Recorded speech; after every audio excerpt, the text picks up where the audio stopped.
I'm going to be answering CCR question 2, which is how does your product engage with audiences and how would it be distributed as a real media text? The first way that our film engages with audiences is by focusing on teenagers. Through our research, we found that typical horror movie audiences are younger, in their late teens or early 20s, and want to see themselves represented on that screen. That's why a lot of horror movies will typically feature casts that are younger, like teenagers. Um, so here we have 14 girls, obviously, and as I mentioned in the first question, I don't really want to get into it again, but the characters are very cliche and are meant to represent many different aspects of different personalities and kind of just have people be able to see themselves on screen. Earlier in the project, our group made a survey that we sent out to the people that we know just to get a real idea for what our audience would want, like the people that we knew were going to be watching this movie. And it was just a great way to connect with those around us and really just get an idea for what made them love horror or not like horror, either way. We got to see the responses. So at the end of the day, we ended up getting about 70 responses and we decided to close the survey because we felt that was sufficient enough. And we used the results from this to help us implement certain things in our film that we knew people would want to see. Clearly, in the top left, people really wanted to see suspense, and that's what made them enjoy horror movies. With 49 answers out of those 70, though they could choose multiple, clearly 49 was the winner. We implemented suspense pretty heavily in our film, though it is fast-paced because we wanted to get a lot done within those 2 minutes. We tried to use suspense by hiding what the killer looked like and using the camera in certain angles that prevented you from seeing what the killer was going to do next.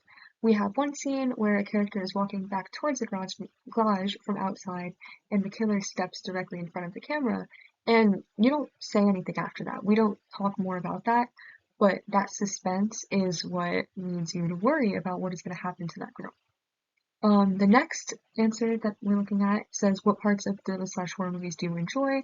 And the winner here was symbols, which was kind of difficult for us to do, and unnatural movements, which again were kind of hard for us to replicate with a low budget. But jump scares, which were the third place, were very easy. And we used a lot of sounds and just fast movements to replicate that feeling of a jump scare. And for symbols, we didn't really have any specific symbols, but like I said, we used symbolism in the sense of red being in the background of a lot of scenes and in part of the title cards.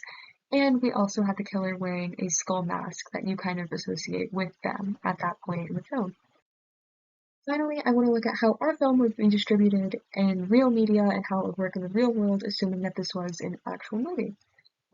Looking into this, I found that Dimension Films and A24 would be possible studios that would pick up our film.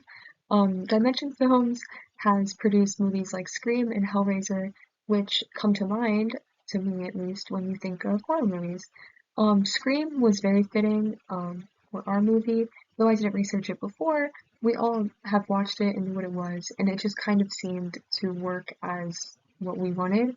With very over-the-top teen dialogue and a masked killer, it just really fits all of those qualities that they might be looking for. Furthermore, Scream, I know the most recent one, I think Scream 4, does do a lot of their horror during the day, which is the convention that we chose to break out of. That is what leads me to A24, which their films are very untypical for horror movies. They tend to reach very far outside of the box, such as in Midsummer and Pearl, where it's very bright, very light environments, yet still they create very scary and worrying situations.